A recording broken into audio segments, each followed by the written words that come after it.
The galaxy was half asleep when the transmission began. A soft flicker across the HoloNet, an unremarkable flash in the billions of daily news feeds. On every alien world, tired bureaucrats and smug admirals paused their morning routines as the image of a burning dome appeared. White smoke, tiny figures running, the faint, awful sound of children screaming. At first, no one believed it was real. The Galactic Empire's network censored such things, too messy for the morning broadcast. But the footage spread like wildfire, faster than any algorithm could suppress. The words under the image read, Europa Colony 7 Orphanage, Human Civilian Facility. In the Harkin broadcast hall, a reptilian news host chuckled dryly and turned to her co-anchor. An accidental discharge, they say. Humans are fragile things. It's not the first time they've misplaced their offspring. The audience of scaled and feathered dignitaries laughed politely. Across the stars, others joined in, because mocking Earth was a safe sport. Humanity, after all, hadn't raised a weapon in 3 millennia. They were known for films, coffee, and sentimental music. Not for war. Then the feed changed. A single human man appeared on screen, sitting in a plain gray room. Behind him, the Terran flag hung like a memory, blue and white, a little faded, as if unused for anything official in decades. His hair was graying at the temples, his eyes unreadable. The caption read, Captain Elias Ward, Terran Diplomatic Corps. He smiled gently, the kind of smile you give a neighbor who's dented your car but insists it's fine. To our friends in the Empire, he began, his voice low, calm, and almost kind. Thank you for reaching out so quickly after the incident. We appreciate the apology and the explanation.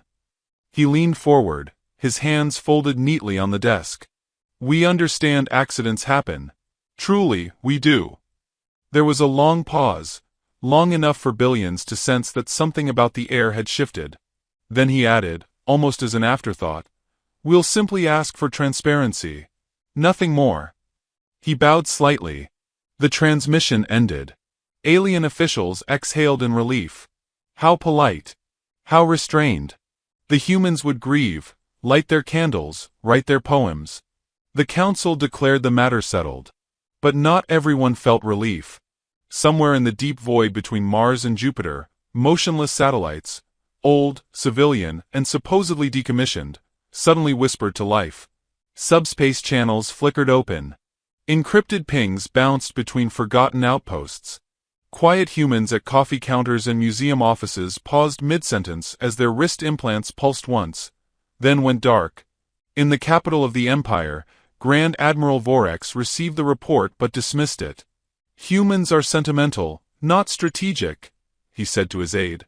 They'll mourn with candles, not cannons. He laughed, showing crystalline teeth. They're domesticated now. Domesticated. Elias repeated the word hours later, sitting alone in the Terran embassy on Luna. The orphanage image replayed in silence before him. His jaw twitched once. He turned the screen off, stood, and stared out the window toward Earth's blue curve. Domesticated, he murmured, almost amused. He reached for a small metal box on his desk, a relic engraved with names. Children's names.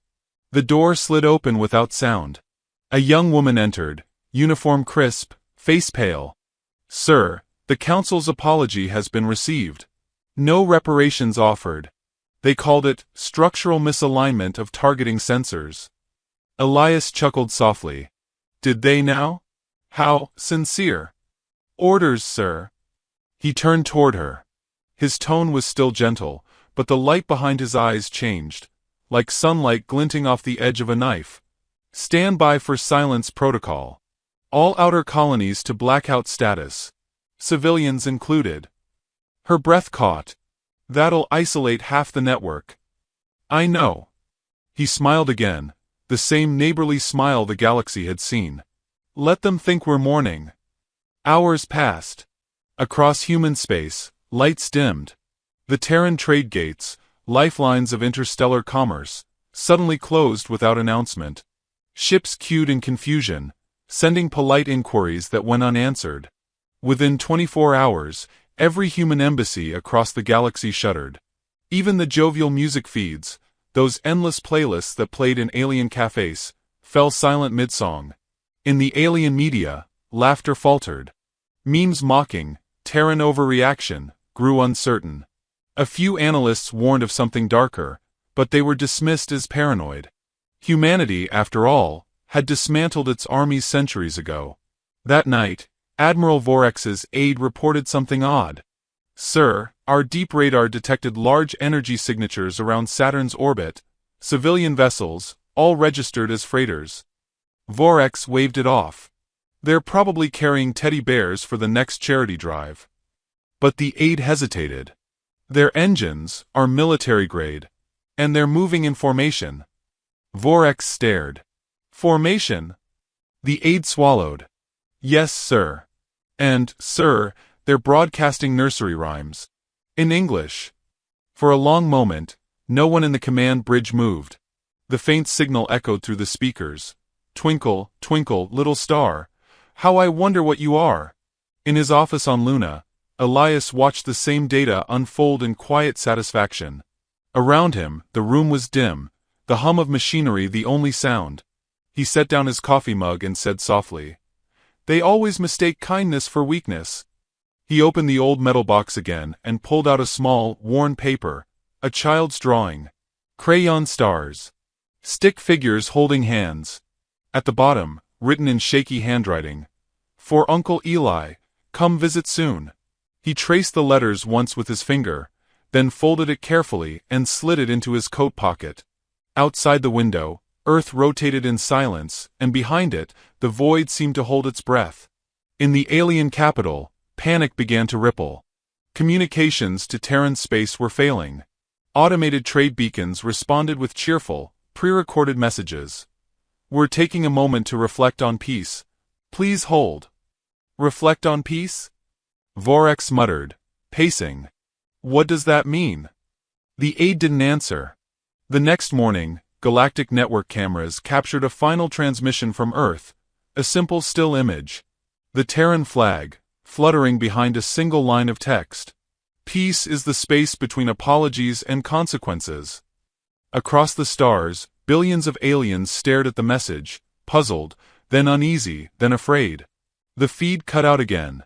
Somewhere in the silence, Admiral Vorex looked at the stars and muttered, "They'll sue us." His aide shook his head, pale and trembling. "Sir, they just went silent." Outside his window, the constellation that marked the Sol sector winked out one by one.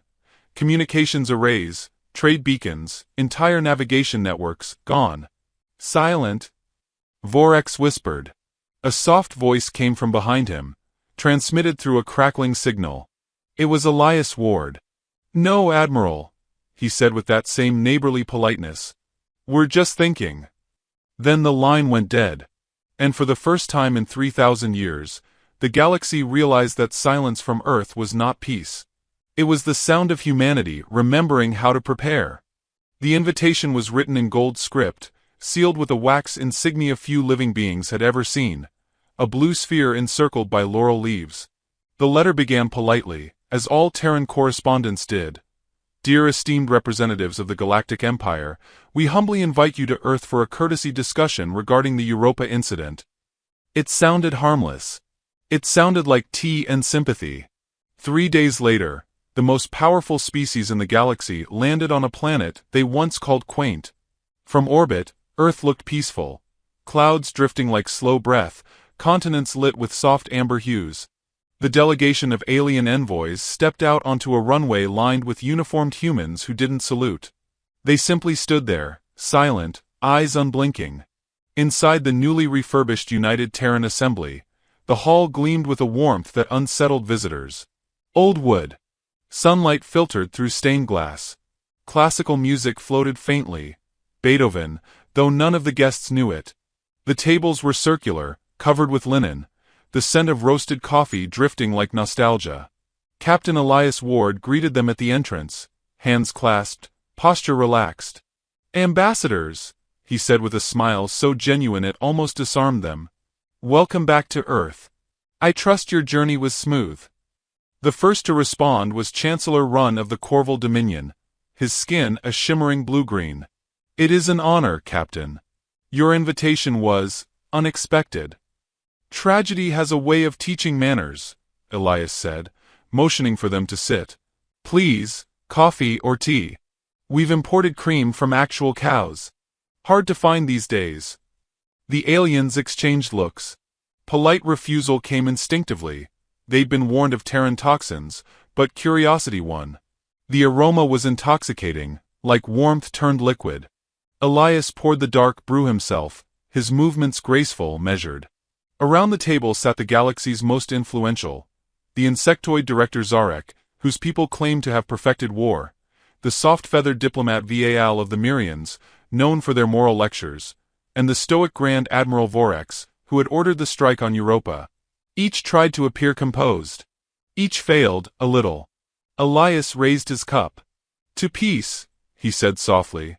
They mirrored the gesture, hesitant. The clink of porcelain filled the silence. For a time, they discussed formalities, the investigation, reparations, the need for restoring trust. Elias nodded at all the right moments, jotting meaningless notes on a pad. He listened intently, his expression patient, kind. Captain, Vorex finally said, clearing his throat. We regret the incident deeply. It was not the Empire's intent to harm non-combatants.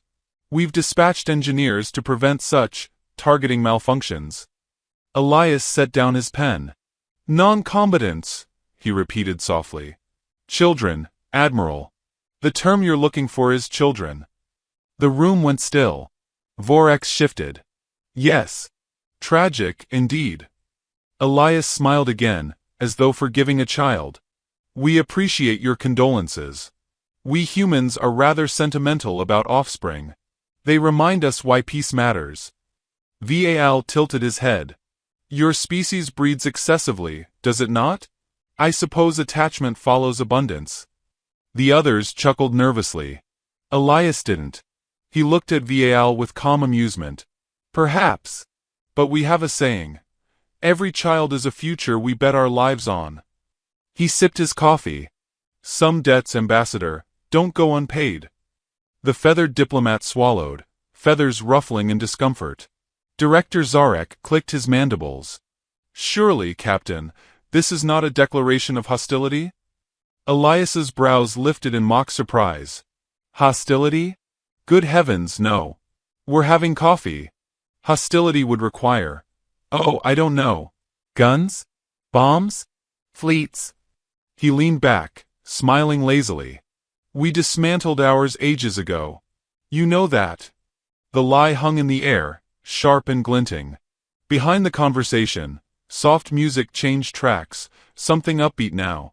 Synth tones, quick rhythm. Few recognized the tune, but its title flashed briefly on the wall display. Take on Me, Aha, 1985. Vorex frowned.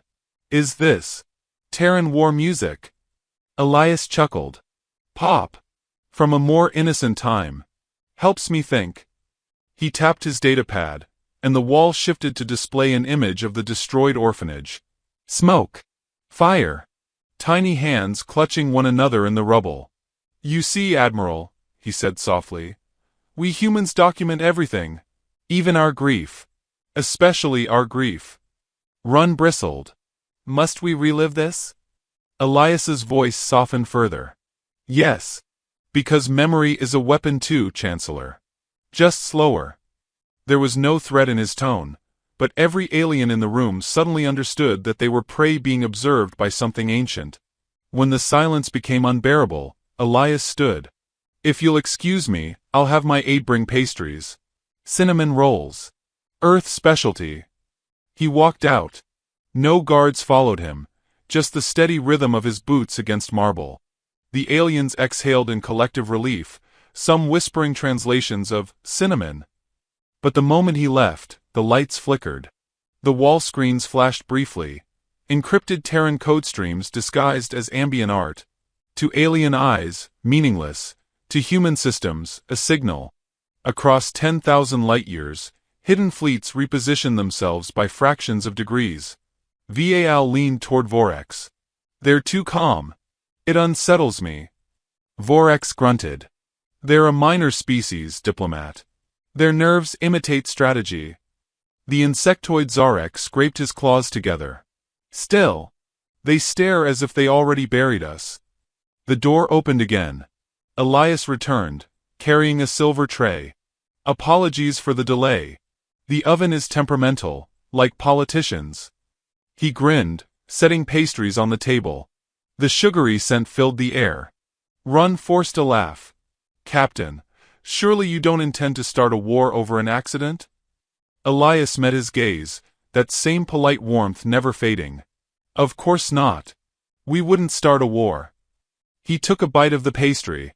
We'd just stop pretending it's over. The laughter died before it began. He placed the tray down and gestured toward the wide windows overlooking the gardens. Vast stretches of green, dotted with children playing. Alien eyes followed, surprised. You still allow them near government facilities? Val asked incredulously. Elias's tone was mild. They remind us what's at stake. Every decision we make has their faces on it. He turned toward Vorex, smile gentle as dawn. Tell me, Admiral, do your empires build gardens near your command centers? Vorex shifted uncomfortably. We build fortresses. Ah! Elias nodded. We build both. Keeps things balanced. The conversation withered. Outside, clouds gathered, rumbling faintly. Rain began to patter against the glass, and for a fleeting second, lightning illuminated the skyline, rows of towers humming with quiet power. The guests soon made excuses to depart. Elias saw each one off personally, shaking hands, thanking them for their time. His touch was firm, warm, human. At the shuttle bay, Vorex paused.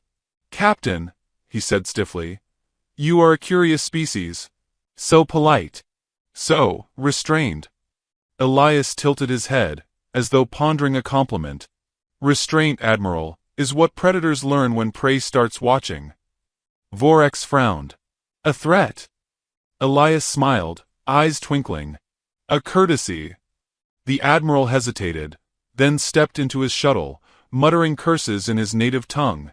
The engines roared, lifting the craft into gray clouds. Elias stood there long after it vanished, rain dripping from his hair. His comm implant blinked once, an encrypted signal. He whispered, proceed with Phase 2. Across the orbiting satellite ring, invisible Terran ships unmasked their energy signatures for a heartbeat, just long enough for the Empire's sensors to glimpse them. Then they vanished again. In distant command centers, alarms began to sound. And far above, in the cold silence of space, a message repeated across every Terran frequency. We appreciate your apology. Forgiveness is easier before the shooting starts. The galaxy began to understand that the courtesy calls were over. The blackout began not with thunder or explosion, but with silence, an almost courteous vanishing of light across 1,000 worlds. One by one, the stars of the Galactic Empire dimmed, not in the heavens but on the maps that tracked them. Beacons winked out. Stations went dark. Trade lanes filled with drifting ships, their engines dead, their crew whispering that the universe had simply stopped. In the Imperial Command Citadel, Grand Admiral Vorex awoke to emergency sirens. The walls flickered, then died completely, leaving only the red glow of auxiliary systems. Report! He barked, rising from his chamber. His aides stammered that communications were gone, every channel jammed with what sounded like children singing. What kind of signal? Vorex demanded. The aide played it. The bridge filled with a hollow, human melody. Twinkle, twinkle, little star. It looped endlessly, eerily calm. The Admiral froze. That song had been playing during the Terran talks, background music in their embassy's garden. His throat tightened. Trace it. We can't, sir. It's everywhere. On the other side of the galaxy, in the cold quiet of Saturn's orbit, hundreds of civilian Terran ships drifted like sleeping giants. Inside one, Captain Elias Ward stood before a panoramic viewport, his reflection framed by the ghostly curve of the planet's rings. Behind him, his crew worked in absolute silence. No chatter, no wasted breath. Every face held the same disciplined calm that terrified anyone who'd ever seen it before. Confirm full blackout across alien networks, Elias said. Aye, sir. replied Commander Ronnie, her voice low. Empire communications are blind. Defense systems are looping false data. They think their fleets are still in orbit. Elias nodded. Good. Keep feeding them the illusion. They'll cling to it like religion. He turned to the console and entered an ancient passcode, one never spoken aloud, only whispered between generations of Terran tacticians. The screen flared alive, revealing a single file. Orphan Protocol, locked since 2499. He hesitated for half a breath, then pressed his thumb to the scanner. The ship's AI, an old model named Martha, built centuries ago, spoke in a gentle human accent.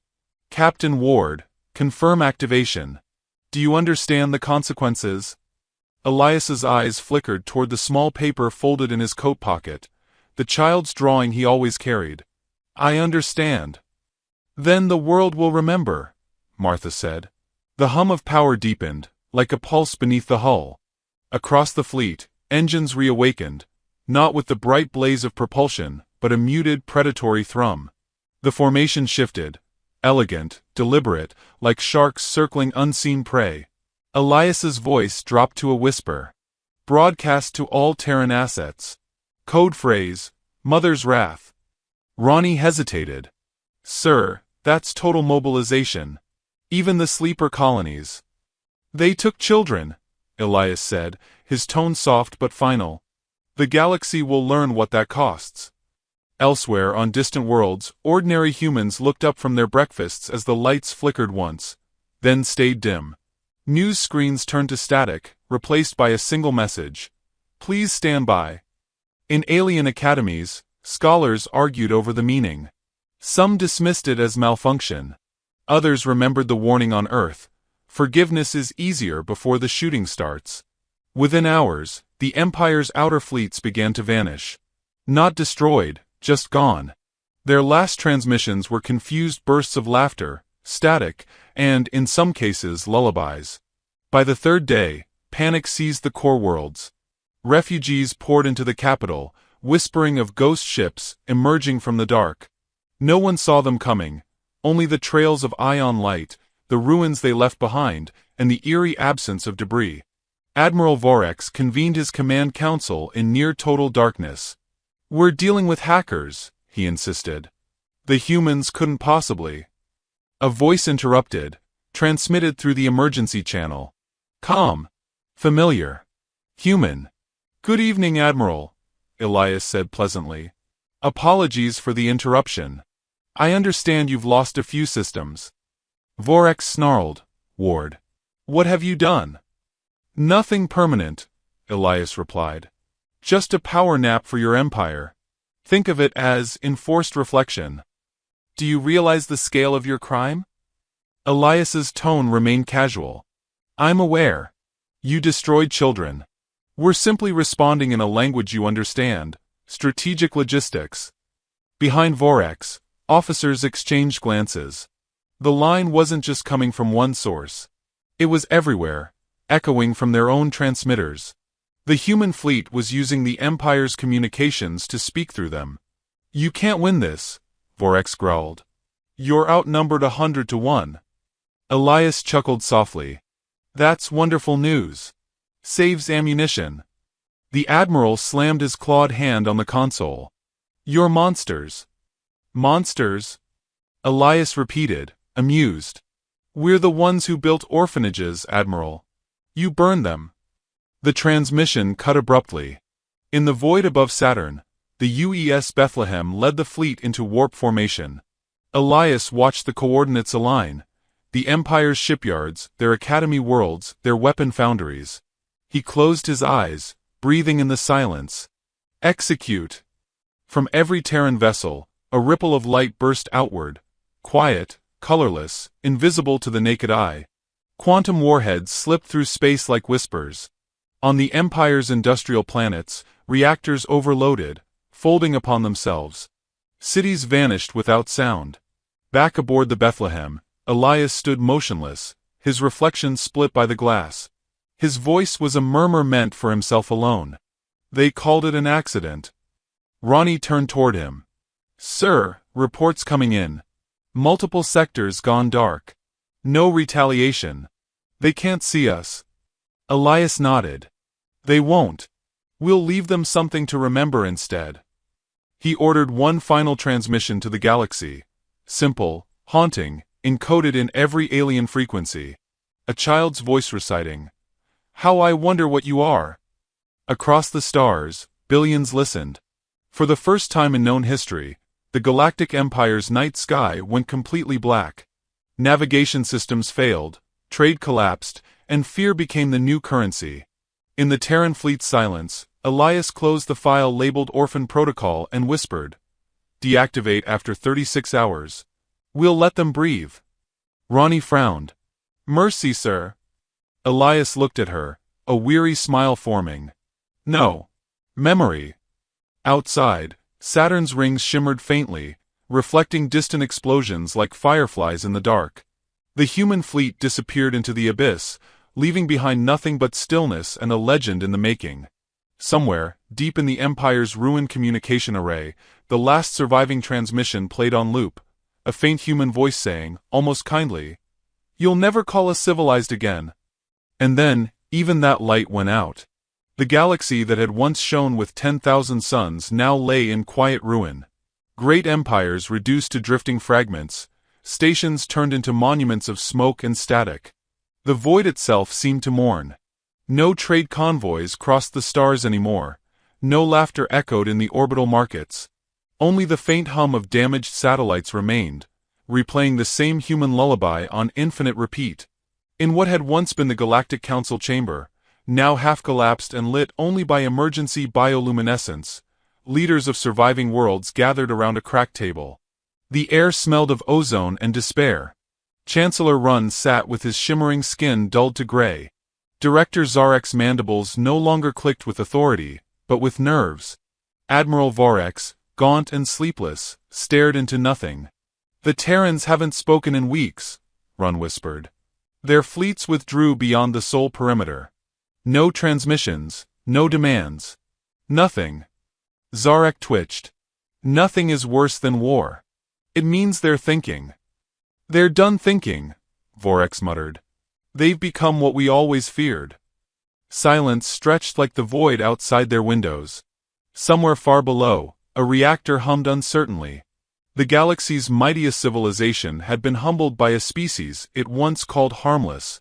Then, as if summoned by their dread, the chamber's hollow projector flickered to life.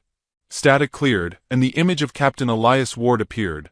Calm, clean, his uniform unblemished, his face as unreadable as ever. The aliens froze. "Good evening," Elias said softly, as if addressing old friends. "I trust you've had time to reflect." Run's voice trembled. "Captain Ward, we beg, whatever vengeance remains, let it end. Entire systems are gone."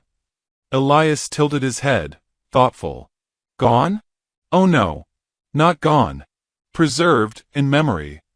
Vorex snarled. "You annihilated them." Elias smiled faintly. "Annihilation implies permanence. We're not cruel, Admiral. We're educators." He gestured, and the hollow expanded into a star map. Dozens of glowing red points pulsed across it.